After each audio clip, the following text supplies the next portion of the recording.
Assalamualaikum warahmatullahi wabarakatuh. Izin memperkenalkan diri, saya Mairu Huria dari kelas B5. Izin menjelaskan tentang pengertian dan ruang lingkup kitab kuning.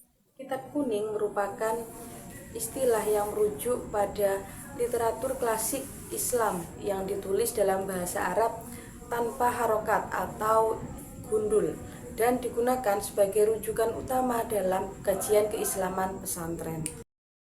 Kitab kuning merupakan sebutan untuk kitab klasik, bahan kajian pokok di pesantren-pesantren. Julukan mengikuti warna kitab atau warna kertas yang digunakan.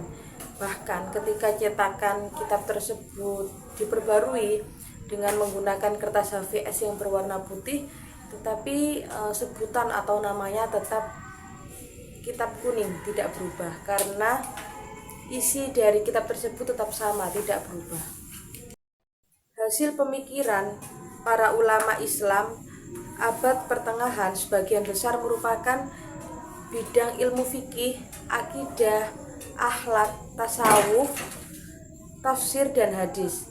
Sebagian besar ilmu kalam atau teologi dan filsafat atau mantik yang hanya dipelajari pada tingkat tertentu secara tertutup.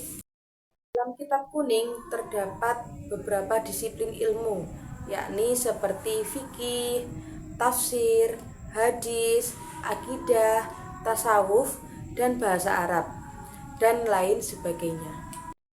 Sejarah perkembangan kitab kuning erat kaitannya dengan pesantren yang telah berkembang sejak abad ke-13 di Nusantara. Pesantren menjadi lembaga pendidikan Islam yang menjaga keberlanjutan studi kitab kuning melalui metode pengajaran, sorogan, dan bandongan.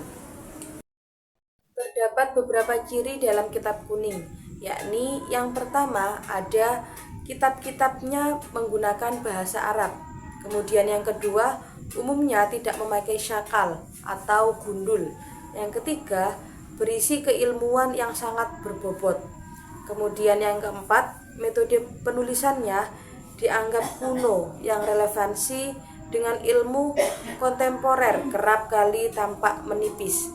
Kemudian yang kelima, lazimnya dikaji dan dipelajari di pondok-pondok pesantren. Dan yang keenam atau yang terakhir adalah banyak di antara kitabnya berwarna kuning.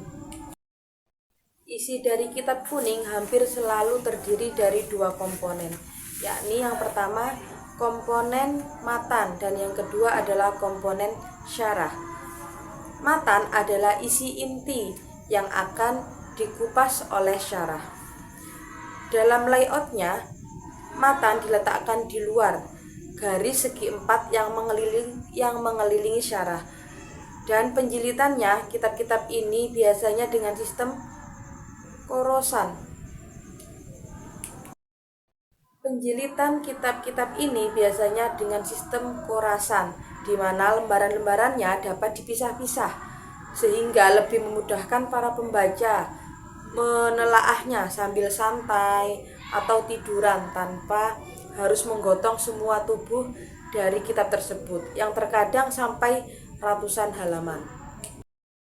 Komponen-komponen pembelajaran dalam kitab kuning dibagi menjadi dua, yakni yang pertama dilihat dari maknanya. Yakni yang pertama, kitab yang berbentuk penawaran atau penyajian ilmu secara polos atau naratif seperti sejarah, hadis, dan tafsir. Kemudian kitab yang menyajikan materi yang berbentuk kaidah-kaidah keilmuan seperti nahwu, usul fikih, dan mustalah al-hadis. Kemudian yang kedua, yakni dilihat dari kadar penyajiannya. Ada 3 bagian, yakni yang pertama ada muhtasar, yaitu kitab yang tersusun secara ringkas dan menyajikan pokok-pokok masalah, baik yang muncul dalam bentuk nazam atau syair. Kemudian ada syarah, yaitu yang memberikan uraian panjang lebar menyajikan argumentasi ilmiah secara komprehensif. Kemudian yang terakhir adalah Mutasita, yaitu kitab kuning yang penyajiannya materinya tidak terlalu ringkas, tapi juga tidak terlalu panjang. Adapun indikator dalam kemampuan membaca kitab kuning, yakni yang pertama adalah ketepatan dalam membaca, yang kedua ketepatan dalam memahami isi, dan yang ketiga adalah dapat mengungkapkan isi dari bacaan tersebut atau dapat menjelaskan apa yang dimaksud dari isi dari kitab kuning tersebut. Jadi dapat kita simpulkan bahwa kitab kuning adalah sebutan untuk kitab klasik yang menjadi bahan kajian utama di pesantren ataupun di lembaga pendidikan Islam. Umumnya berbahasa Arab tanpa harokat atau bisa disebut dengan kitab gundul, yang berisi berbagai disiplin ilmu seperti fikih, akidah, tasawuf, tafsir, dan juga hadis. Kitab-kitab ini awalnya dicetak di atas kertas yang berwarna kuning, tetapi kini juga tersedia dalam cetakan kertas putih. Struktur kitab kuning terdiri dari matan atau inti pembahasan dan syarah penjelasan. Pembelajaran kitab kuning menggunakan pendekatan nakli dan akli, serta diklasifikasikan berdasarkan isi, penyajian, kreativitas penulisan, dan metode ulasan. Kemampuan membaca kitab kuning memerlukan pemahaman tata bahasa Arab atau nahwu dan shorof, serta pemahaman secara mendalam agar dapat menangkap makna dan gagasan yang terkandung di dalamnya. Mungkin itu yang bisa saya sampaikan. Banyak sekali kekurangan dan dari penjelasan saya tadi. Saya mohon maaf yang sebesar-besarnya.